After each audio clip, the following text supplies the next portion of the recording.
Salut et bienvenue dans cette nouvelle vidéo où je vous propose aujourd'hui de découvrir la nouvelle version de PHP, j'ai nommé PHP 7. Alors avant de nous lancer, vous pouvez vous dire mais qu'est-ce qui se passe? Comment on est passé de la version PHP 5.6 à la version 7? Est-ce qu'on n'aurait pas oublié un numéro de version? Alors ne vous inquiétez pas, les développeurs de PHP savent compter, mais la version 6 de PHP c'était une version qui était en développement il y a un petit moment de cela. Et le développement a été arrêté pour différentes raisons. Lorsqu'ils ont décidé de reprendre le développement d'une nouvelle version de PHP, et afin d'éviter qu'on confonde avec ce développement-là, ils ont décidé de directement passer à la version 7. Donc ne vous inquiétez pas, il n'y a pas de version PHP 6, on passe directement à PHP 7. Alors cette nouvelle version introduit pas mal de changements, En général lorsque l'on fait un changement majeur de version c'est qu'il y a beaucoup de modifications, mais rassurez-vous, la plupart des modifications ont été faites derrière le rideau, c'est-à-dire que vous allez avoir des performances qui vont être accrues, donc suivant certains tests, vous pouvez avoir des performances qui sont doublées, voire quadruplées par rapport aux anciennes versions de PHP. Et au niveau de votre code que vous allez écrire, il n'y a pas beaucoup de changements. C'est-à-dire que du code qui fonctionne avec PHP 5.6 a de fortes chances de fonctionner avec PHP 7. Ceci étant dit, il y a quand même quelques petites subtilités que je vous propose de découvrir ensemble. Donc actuellement, cette version étant très récente, elle n'est pas disponible sur les différents paquets Linux. Donc si vous souhaitez l'installer, plusieurs solutions s'offrent à vous. Soit vous rajoutez différentes sources pour pouvoir trouver une version précompilée de PHP 7 pour l'installer rapidement. Soit vous installez directement depuis les sources. Donc là, il faut faire un petit coup de make et d'install. Donc c'est un petit peu chiant. Soit si vous utilisez Docker, vous pouvez utiliser l'image PHP officielle. Elle contient d'ores et déjà une version 7 en version Apache ou FPM ou autre. Donc du coup, vous pouvez directement l'utiliser si vous êtes sur un environnement qui utilise des containers. Ce que je vous invite à faire, si vous êtes curieux, et c'est toujours intéressant de savoir, c'est de regarder le Dockerfile. Le Dockerfile vous montre les différentes commandes qu'il tape pour installer PHP. Et vous voyez en l'occurrence qu'ils utilisent directement les sources pour compiler. Donc si jamais vous avez besoin d'une version spéciale, vous pouvez carrément prendre leur code et le modifier. Donc moi, c'est ce que j'ai fait dans cette vidéo. J'ai pris leur Dockerfile et j'ai activé certaines extensions supplémentaires dont j'avais besoin pour travailler.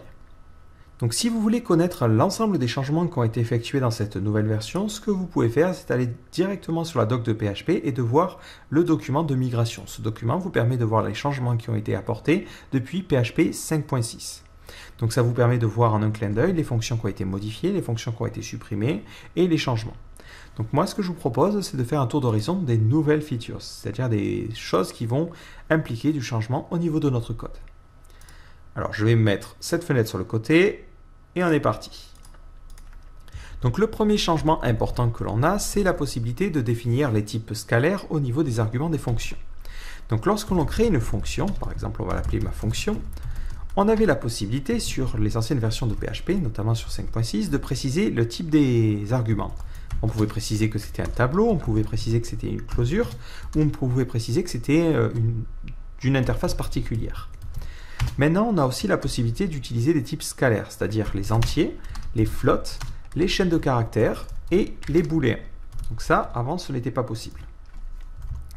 Donc là, on va directement appeler ma fonction en lui passant en paramètre un entier. Et ici, je peux maintenant lui dire j'attends un entier. Et là, on fait un var_dump de arg.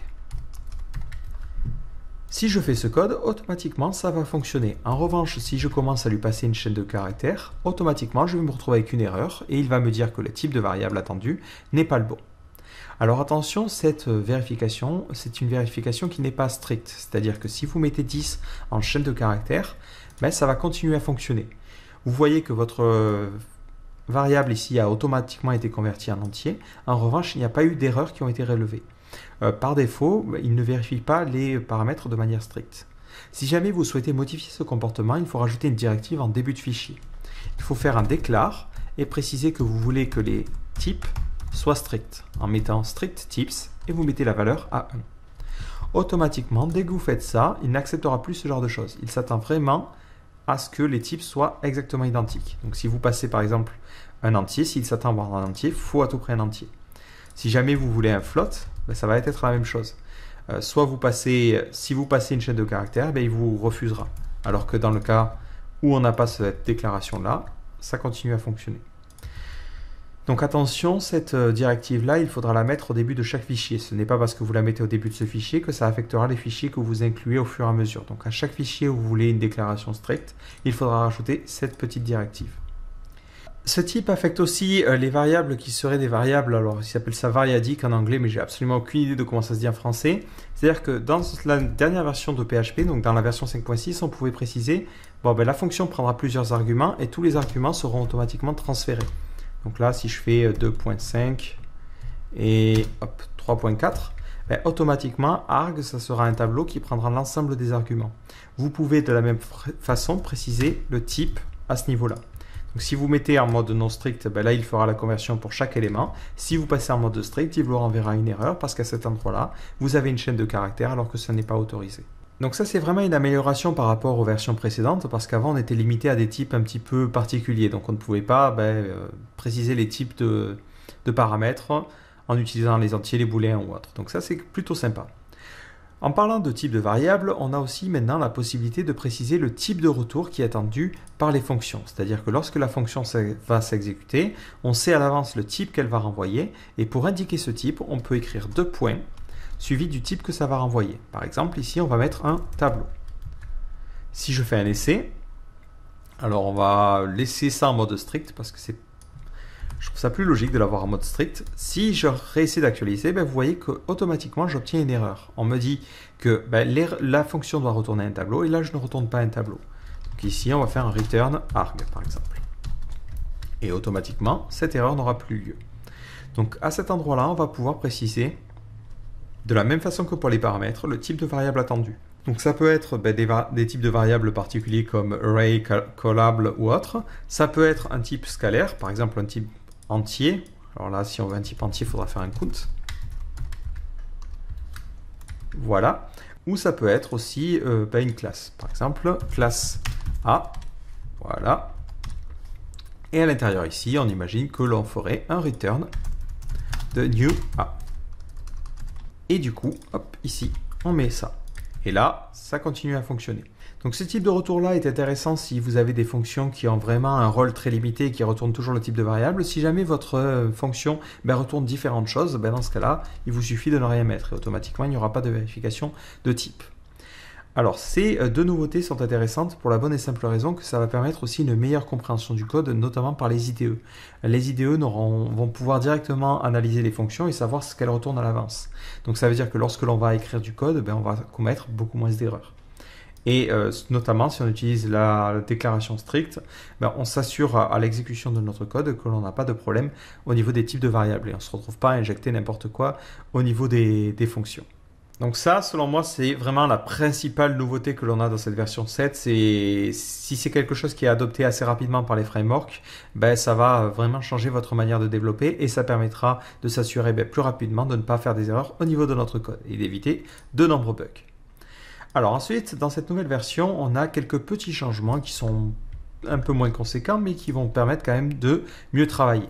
Alors, un autre changement, c'est au niveau des classes. Hop.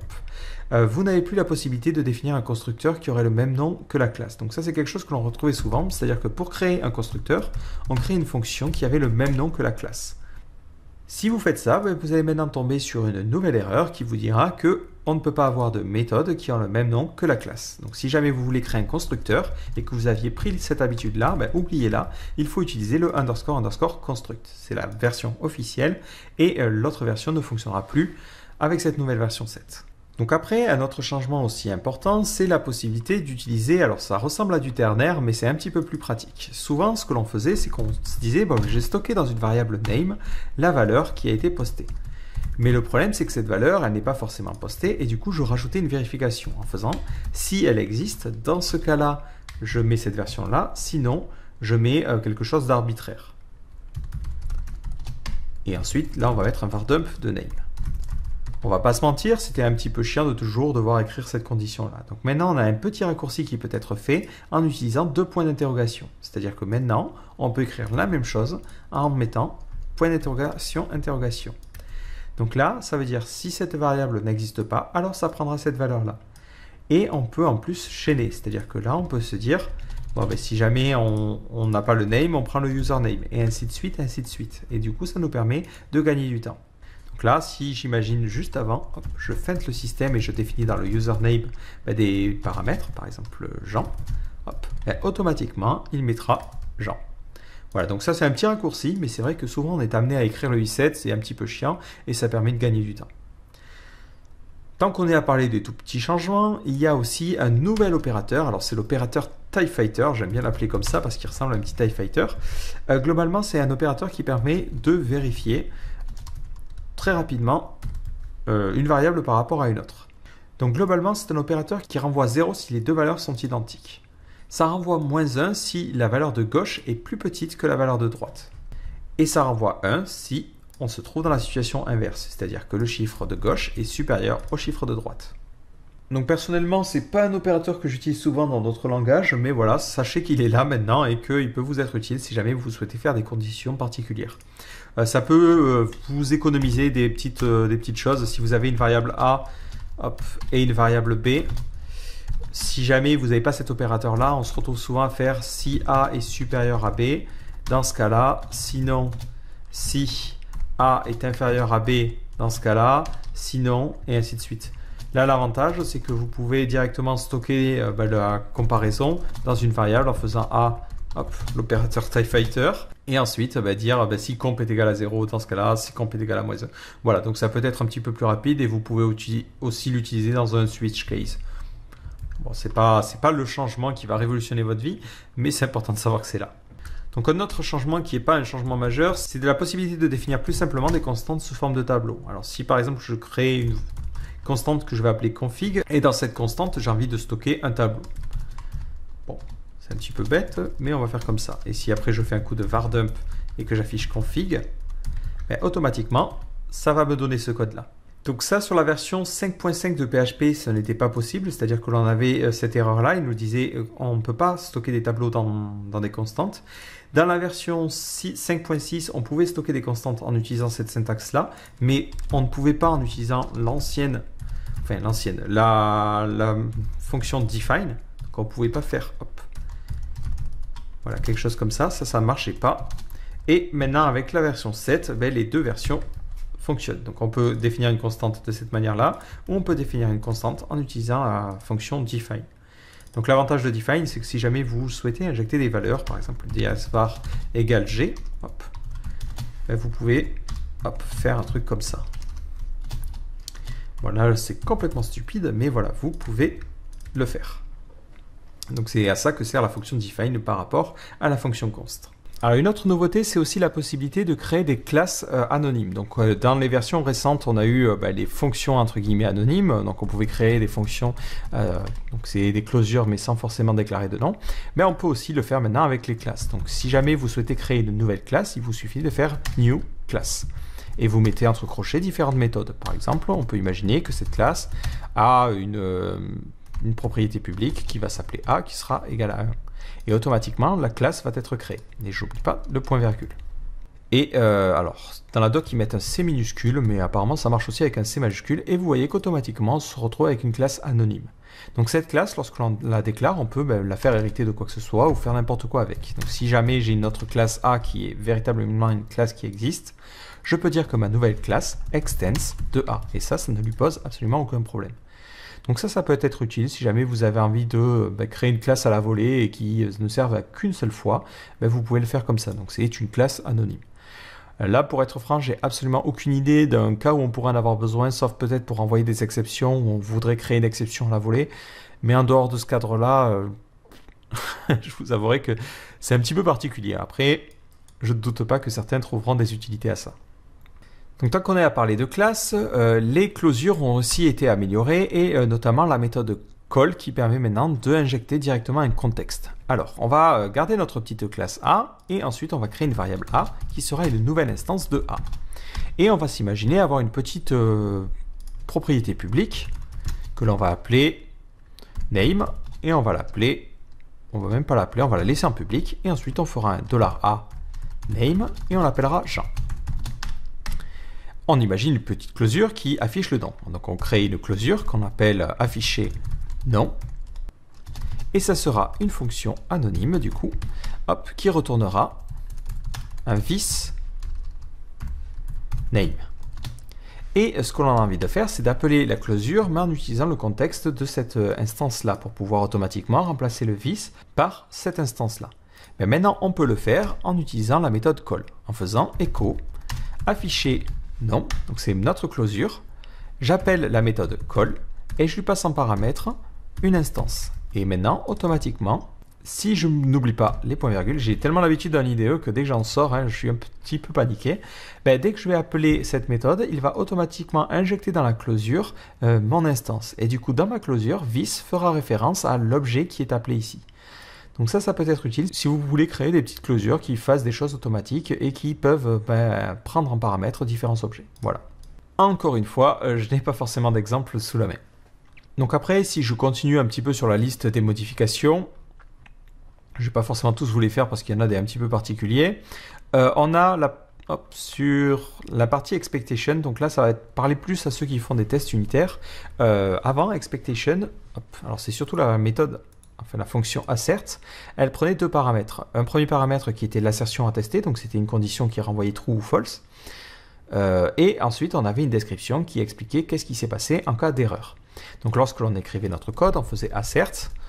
Par exemple, on s'attend à ce que 1 soit égal à 2, et si jamais on a une erreur, on faisait pas bon. Automatiquement, ça renvoyait une erreur, et ça nous disait, voilà ce qui s'est passé. Le problème, c'est qu'on ne pouvait pas passer en second paramètre des objets, et si jamais on avait des tests qui renvoyaient toujours le même type d'erreur, on était obligé de passer toujours le même type de chaîne de caractères, ce qui n'était pas idéal. Donc l'avantage, c'est que maintenant, en second paramètre, on pourra aussi renvoyer, c'est ce que l'on voit ici, une classe qui implémente throwable. Donc moi dans mon cas, on va la créer carrément à la volée, mais on peut créer une nouvelle instance de assertion error, par exemple, assertion error. Voilà.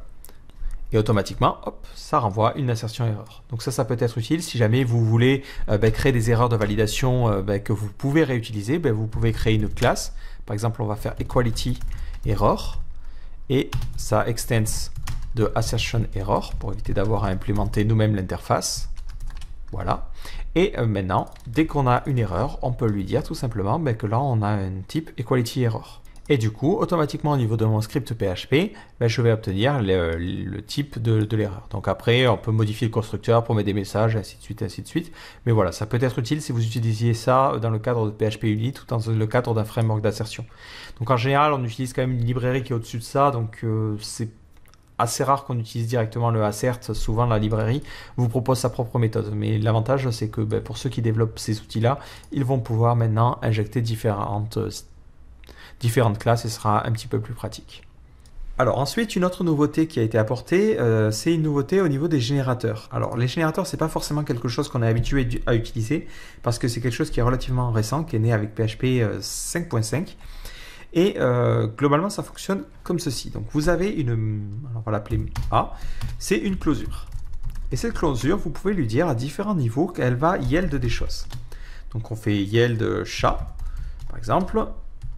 J'oublie pas le point-virgule, on yield chien, et ainsi de suite, ainsi de suite. Donc ça, c'est quelque chose qui fonctionnait avec PHP 5.5.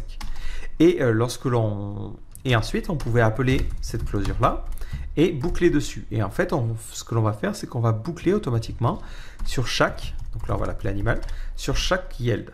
Et on fait un petit var dump de animal. Et ça fonctionne. Si je réouvre ce script avec PHP 5.5, ça fonctionne aussi.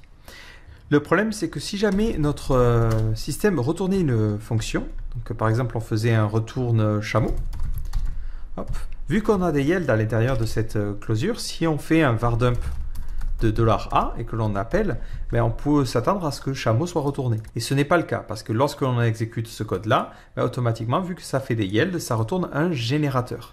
Si on prend une version antérieure de PHP, donc dans le cas de la version 5.5, carrément ça me renvoie une erreur parce que je n'ai pas le droit de faire de return. Dans la nouvelle version, ça nous retourne une instance de generator, et sur cette instance, on peut récupérer le résultat. Donc là, par exemple, je vais créer une variable gen qui sera le générateur une fois que je l'ai exécuté. Donc je peux boucler sur ce générateur pour récupérer les différents yields qui a été fait. Et si jamais je veux récupérer le résultat du retour, il me suffit de faire un gen et d'utiliser la méthode getReturn. Et le getReturn me renverra le retour, ce qui peut être pratique dans certains cas. De la même manière, vous avez la possibilité de combiner des yields, combiner des générateurs ensemble. Donc ça, c'est encore une fois particulier. Il faut voir l'utilité que l'on pourra avoir de ce système-là.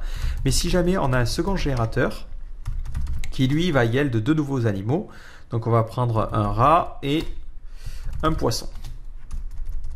Il est possible d'utiliser le yield du B directement dans le A. Dans ce cas-là, ce que l'on fera, c'est qu'on fera un coup de yield et on fera un yield from et on utilisera un autre générateur, par exemple le B. Donc si j'actualise, je vais tomber sur une erreur parce qu'à cet endroit-là, $B, il ne le connaît pas parce qu'on est quand même dans le scope limité de la fonction. Donc quand on va faire le truc à l'arrache, on va faire un global B. C'est juste pour vous montrer l'exemple. Ben, si jamais je fais un yield from, automatiquement ça va prendre le résultat de ce générateur et ça va le yielder juste après. Donc c'est au final comme si j'avais ce code-là. Sauf que ça m'évite de devoir répéter mon code. Et là maintenant ça yield chat, chien, rat, puis poisson. Et à la fin, vous voyez que le getReturn, vu que je n'ai plus de return dans ma fonction, me renvoie nul. Voilà, bon, encore une fois, il faut en avoir l'utilité, mais c'est important de savoir que c'est là. Donc enfin, le dernier changement que je voulais vous montrer, c'est un changement au niveau des namespaces. Alors personnellement, ce n'est pas un changement que j'apprécie particulièrement parce que je trouve qu'on va s'y perdre un petit peu plus qu'autre chose. Mais avant, on était obligé de faire un use et de faire un import par ligne. Ben maintenant, on a la possibilité de grouper les imports pour des éléments qui se situeraient dans le même namespace en utilisant une accolade. Donc par exemple, plutôt que de dire là j'importe classe A puis classe B puis classe C en répétant à chaque fois le namespace, on peut dire bon, ben, dans ce namespace là, je veux que tu importes classe A, classe B, classe C. Et classe C, je veux que tu l'importes en utilisant le nom C. Voilà, donc ça permet d'économiser quelques lignes au détriment, malheureusement, je trouve, de la lisibilité. Là, l'avantage, c'est qu'en un coup d'œil, je peux voir directement en un instant les différentes classes que j'ai importées pour mon code. Bon, après, c'est une question de préférence comme d'habitude. Donc voilà pour les gros changements. Après, il y a un truc qui est, selon moi, assez important pour ceux qui ont du code mais qui serait très vieux. Ils ont supprimé, alors hop, c'est dans la partie removed, ils ont supprimé une extension qui est l'extension MySQL. Donc si jamais vous utilisez notamment la fonction MySQL Query, là on la retrouve souvent malheureusement sur du vieux code, c'était déjà déprécié depuis la version 5.5 de PHP, c'est-à-dire que vous tombiez sur une erreur sauf si vous les aviez désactivés. Maintenant, avec la version 7 de PHP, vous n'avez carrément plus accès à cette fonction-là. Donc soit vous passez par PDO, ce que je vous conseille de faire parce que c'est une approche plus objet et du coup c'est plus organisé, soit vous rajoutez globalement un i et vous utilisez MySQLi Query. Donc attention, si jamais vous utilisiez donc des recettes entre guillemets pour installer PHP, ça sert à rien d'essayer d'installer l'extension PHP 7 _ MySQL. Vous ne la trouverez plus. Il faut installer l'extension PHP 7 _ MySQLi ou PHP 7 PDO. Voilà, donc faites attention, faites cette vérification si jamais vous souhaitez passer d'une très vieille version de code et que vous souhaitez sauter le pas et passer à la version 7, de vérifier que vous n'avez pas de MySQL Query qui traîne, sinon vous risquez d'avoir une sacrée surprise. Donc voilà, globalement, c'est tout ce que je voulais vous montrer sur cette nouvelle version. Donc vous voyez que c'est une version qui introduit pas forcément des changements majeurs en termes d'écriture. Notre code que l'on avait l'habitude d'écrire ne va pas changer du tout au tout avec cette nouvelle version. En revanche, ce qui est vraiment intéressant, et je pense que c'est ce qu'il faut retenir, c'est l'apparition des types scalaires au niveau des types de variables. Donc au niveau des arguments et au niveau des retours, c'est vrai qu'on avait déjà accès à certains types, comme les tableaux, mais on ne l'utilisait pas forcément partout parce qu'on était limité. C'est assez rare qu'on prenait des tableaux au niveau des paramètres. En revanche, l'ajout des types scalaires va peut-être inciter les développeurs à adopter cette pratique-là, de définir le type des variables et d'éviter les erreurs. Donc l'avantage, encore une fois, c'est qu'on peut choisir d'avoir un type qui est vraiment strict, c'est-à-dire qu'une chaîne de caractères ne sera pas automatiquement convertie en entier si c'est possible, ou avoir une vérification qui est un petit peu plus relax. Et dans ce cas-là, automatiquement des conversions vont être faites lorsque l'on pourra. Donc après, c'est à vous de voir, suivant le type de code que vous, avez, si vous avez un code bien strict et bien propre ou pas.